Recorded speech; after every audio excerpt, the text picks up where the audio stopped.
కానీ ఈ కడవరి దినాల్లో చాలామందిలో సోమర్తనము, బద్ధకం ఎక్కువైపోతుంది.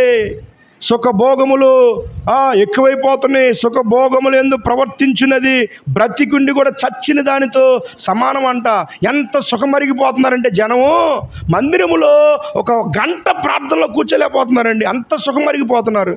ఇంటి దగ్గర బాతాకానీలకి గంటలు కూర్చుంటారు, బజార్లో గంటలు కూర్చుంటారు.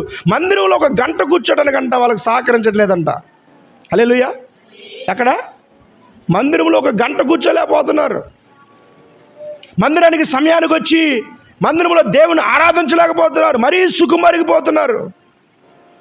మరీ సోమరితనం ఎక్కువైపోయింది. శనివారం ప్రార్థన జరుగుతున్న ఇంటి దగ్గరే సమయాన్ని వ్యర్థం చేసుకున్నారు తప్పితే ప్రార్థనకు రావటం వాళ్ళకి కష్టంగా ఉంది. సుఖభోగములు యందు ప్రవర్తించినది బ్రతికుండి కూడా చచ్చిన దానితో సమానం. నీ బద్ధకాన్ని నువ్వు విడిచిపెట్టాలి, సోమర్తనాన్ని విడిచిపెట్టాలి.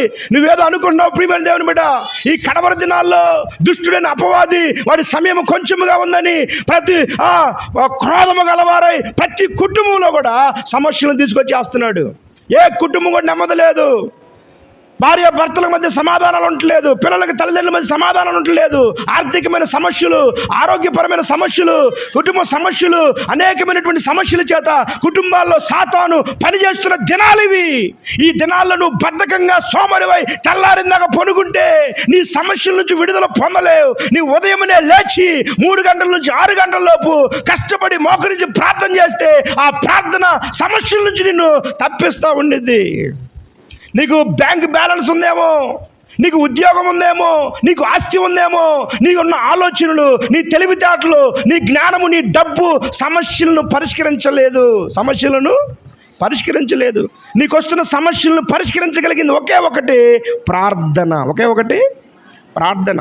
కొంతమంది ఏమనుకుంటున్నారంటే శనివారం ప్రార్థన మాకెందుకు, గృహ కుడికలు మాకెందుకు, ఆదివారం ప్రార్థనలో ముందర వెళ్ళాల్సిన అవసరం ఏంటి, మాకు బ్యాంకులో బ్యాలెన్స్ ఉంది, ఆస్తి ఉంది, ఉద్యోగం ఉంది, మాకు జ్ఞానం ఉంది, తెలివితేటలు ఉంది, మేము అట్లనే సమస్యలను పరిష్కరించుకుంటాం అనుకుంటున్నారేమో.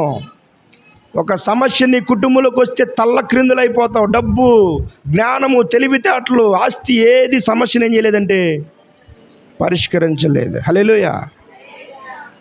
సమస్యలను పరిష్కరించగలిగింది ఏకైకది ఏంటంటే ప్రార్థన మాత్రమే. ఏకైక ఆయుధం ఏంటి?